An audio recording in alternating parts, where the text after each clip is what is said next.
Good morning. Welcome to First Parish Church in Billerica, a Unitarian Universalist welcoming congregation. Whoever you are and wherever you are on this journey, you're welcome here this morning. And we invite you to stay after the service and chat a bit. I guess we're extending the sanctuary. We're not using parish hall yet, or chat online, and we're going to figure out how to do that. This is a hybrid service in which we're meeting in person and also showing service online. Bear with us while we figure all that out. We are able to meet in person because the COVID levels have decreased, which is wonderful. But we do strongly encourage everyone who's here today to be vaccinated and will continue to practice social distancing. Masks are optional, but we encourage folks to use them, of course, if they're immunocompromised in any way. They might want to use them when they're singing or voices are projected. My name is Brita. I'll be the worship assistant for today's service. And our worship leader this morning is Reverend Nannene Gowdy. She was our minister for a number of years and has been a guest worship leader very frequently. She is just wonderful. She is so wise and such a wonderful minister, and we're just so very happy to have her with us here this morning. Are there any announcements? Yeah, hi, I'm Barbara Maloney. I am the president of the Board of Trustees, and I just want to, my announcement is that we do have a board meeting on the 9th.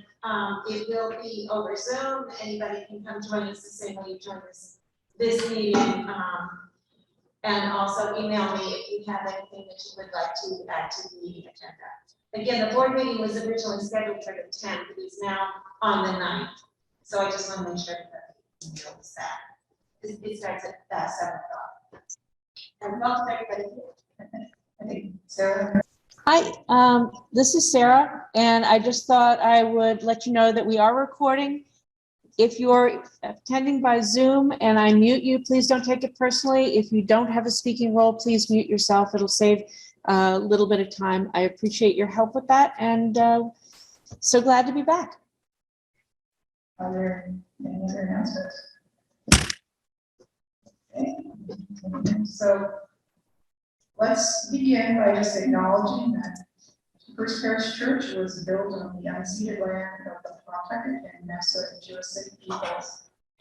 We acknowledge the connection that they have continued to maintain the land in this place that we call Billerica. And we recognize the hardships they have endured and commit ourselves to fostering good relationships and learning about more about our Indigenous neighbors. Our chalice lighting. Let's join together in saying the chalice lighting, which is in your order of service. Life is a gift for which we are grateful. We gather together in community to celebrate the glories and the mysteries of this great gift. Next week, we go back to daylight savings time. In 2 weeks, it's going to be spring.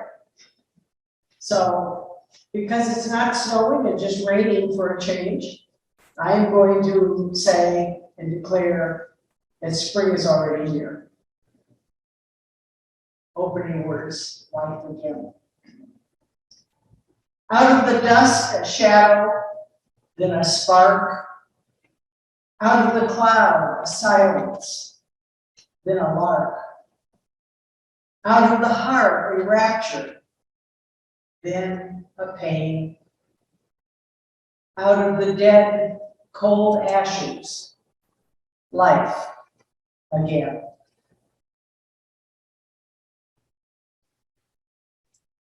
Let's join together in singing hymn number 61.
Let's join together in the affirmation of faith, which is in your order of service. Love is the doctrine of this church. The quest of truth is its sacrament, and service is its prayer. To dwell together in peace, to seek knowledge in freedom, to serve humanity in fellowship, to the end that all souls shall grow into harmony with the divine, thus to be covenant with each other and with God.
Our Unitarian Universalist churches are self-supporting, and now is the time in our service when we will gladly accept any donations that folks can give. Of course, you can also go to our website to donate, udoverica.org, or to our post office box 96, Villarica 012.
We are grateful. I have enjoyed my share of honors in my lifetime. When I was in high school, the Toledo Blade called me a rising star in community theater. After college, as a summer job, I became the second female taxi driver in Boston.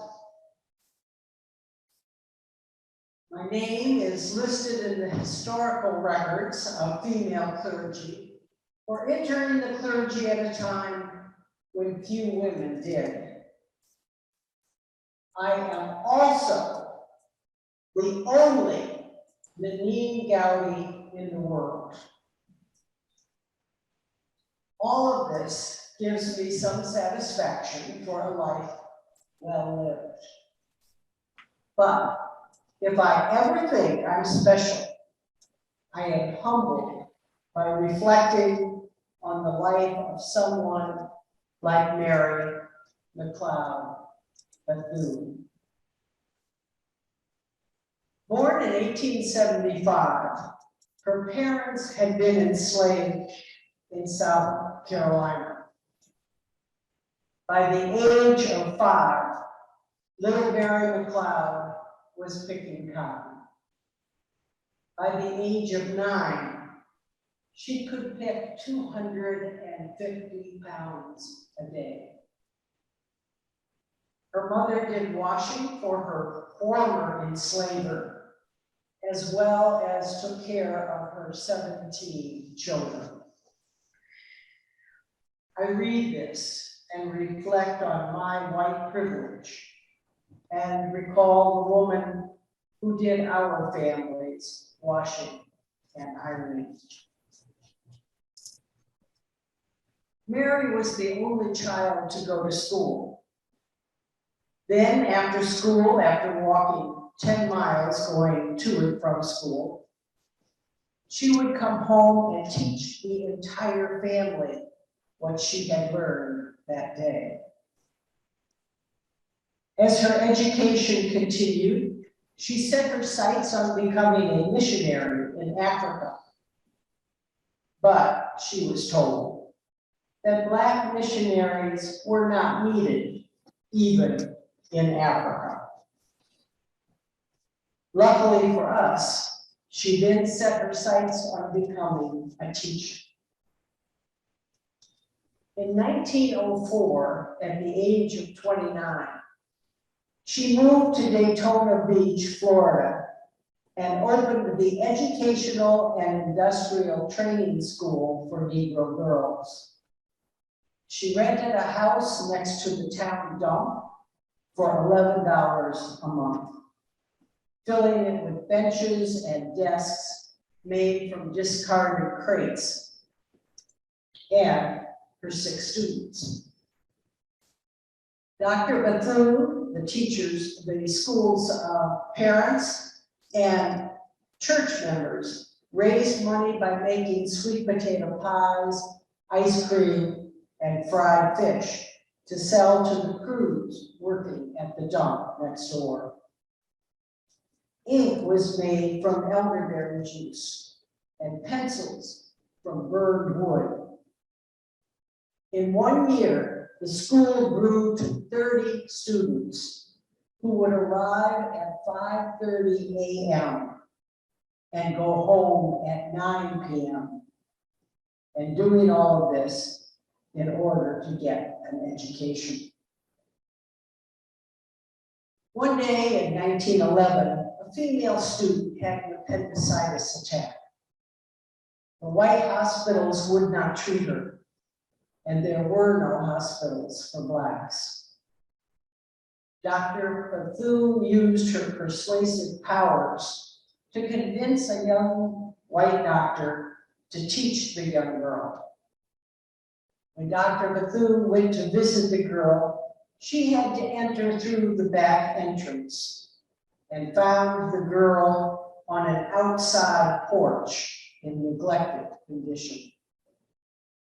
Dr. Bethune was inspired to open Bethune Hospital with an integrated staff and patients.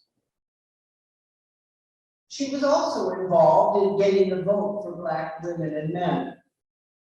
This earned her the attention of the Ku Klux Klan. But I think she was saved by her personal magnetism.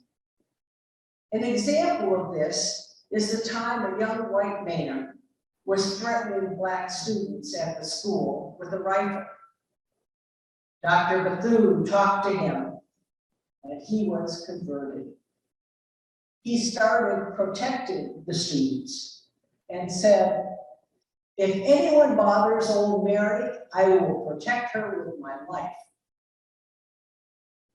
In 1931, her school merged with Cookman Institute, a school for boys. 10 years later, the Bethune-Cookman College had a 4-year curriculum and had achieved full college status. It was the first place in Florida that had a free library open to Blacks. She was president of the college for 21 years.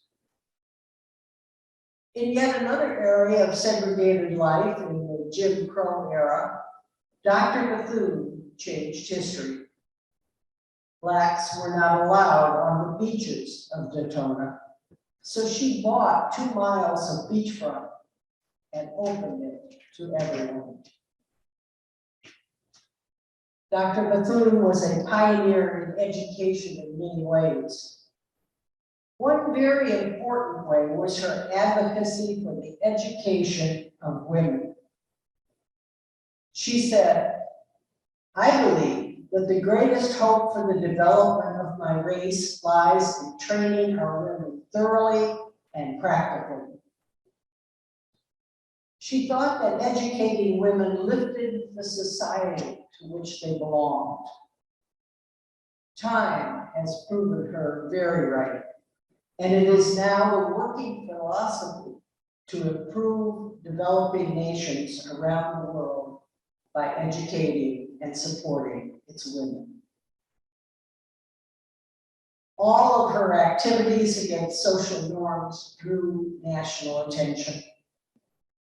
This Black educator, civil and women's rights leader earned all the honors given to her.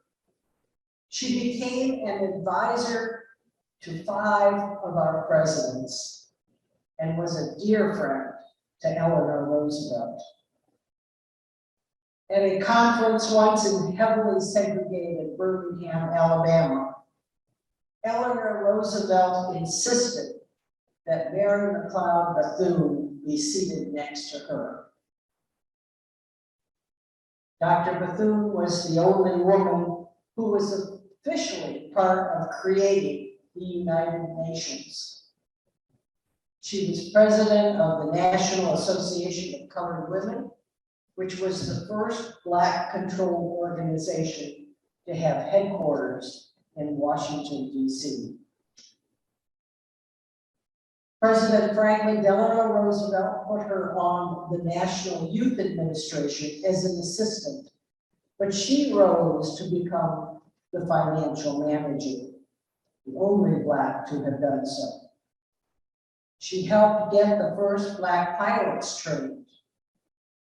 300,000 young Black women and men were employed or trained in the program through her efforts. Mary McLeod Bethune died in 1955 of a heart attack. I am glad she lived to see the Supreme Court declare the year before in Brown versus the Board of Education that separate could not be equal in public education. After her death, the honors started pouring in. Her homes in Daytona, Florida and Washington, D.C. are both national landmarks. There is a statue of her in the Statuary Hall in the Capitol building, one of 2 statues honoring people from Florida. There is also a sculpture of her in Lincoln Park in D.C.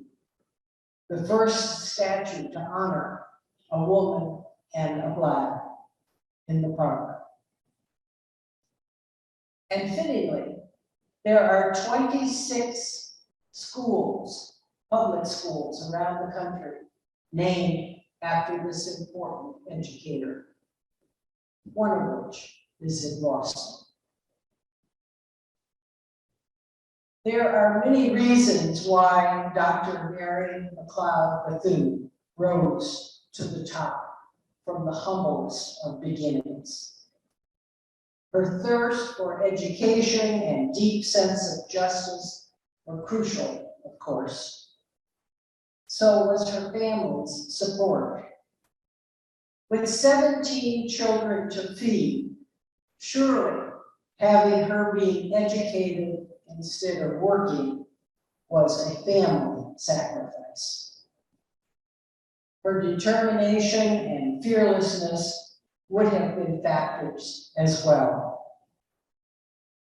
Add to all of this the fact that genius knows no color line, and you have a recipe for one of the most shining stars in our nation's history, white or Black, male or female. What a loss it would be to our young people if they weren't taught about this example of how we can rise to the top and better the world. Teaching Black history shouldn't be for just 1 month of the year.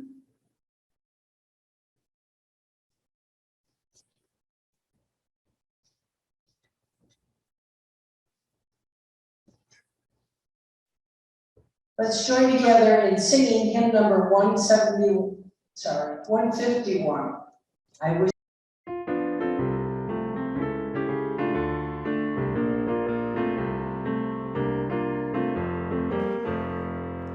I wish I knew how it would feel to be free. I wish I could break all these chains holding me. I wish I could say all the things I could say them loud, say them clear, for the whole world to hear. Say them loud, say them clear, for the whole world to hear. I wish I could share all the love in my heart, remove all the bars that still keep us apart. I wish you could know what it means to be me. Then you'd see and agree everyone should be free. Then you'd see and agree everyone should be free. I wish I could give all I'm longing to give. I wish I could live like I'm longing to live. I wish I could do all the things I can do. Though I'm way overdue, I'd be starting anew. Though I'm way overdue, I'd be starting anew. I wish I could be like a bird in the sky. How sweet it could be if I found I could fly. I'd soar to the sun and look down at the sea. Then I'd sing 'cause I know how it feels to be free. Then I'd sing 'cause I know how it feels to be free.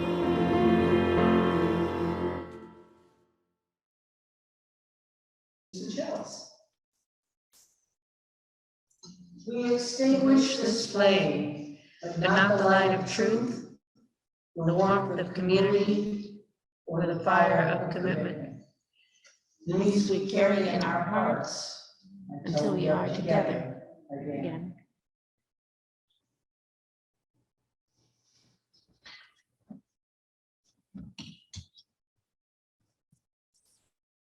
For closing words, I would like to read some excerpts, which goes to 2 pages, from Dr. Bethune's last will and testament. The beginning of the last will and testament are the words that are in the top of your order of service.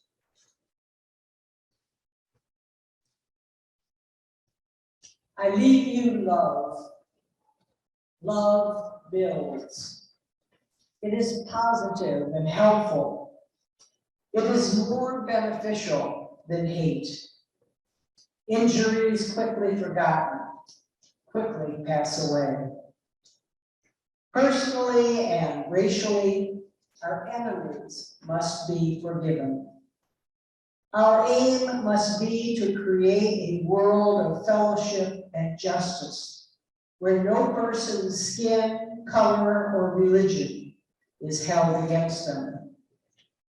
Love thy neighbor is a precept which could transform the world if it were universally practiced. It connotes kinship, and to me, kinship is the noblest concept in all human relations. Loving your neighbor means being interracial, interreligious, and international. I leave you hope. The Negro's growth will be great in the years to come.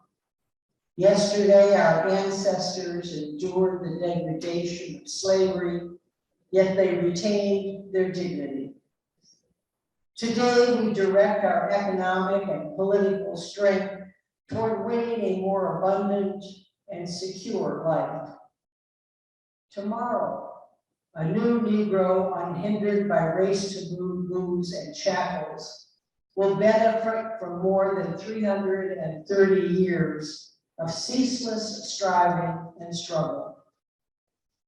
Theirs will be a better world.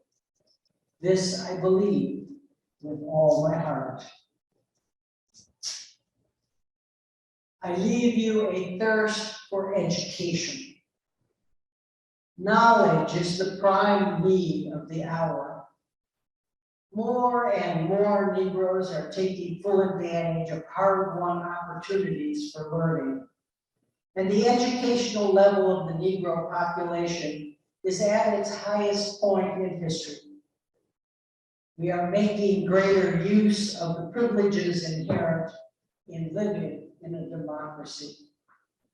If we continue in this trend, we will be able to rear increasing numbers of young, purposeful men and women, equipped with vision, mental clarity, health, and education. I leave you finally responsibility to our young people. The world around us really belongs to the youth, for youth will take over its future management. Our children must never lose their zeal for building a better world. They must not be discouraged from aspiring toward greatness, for they are to be the leaders of tomorrow.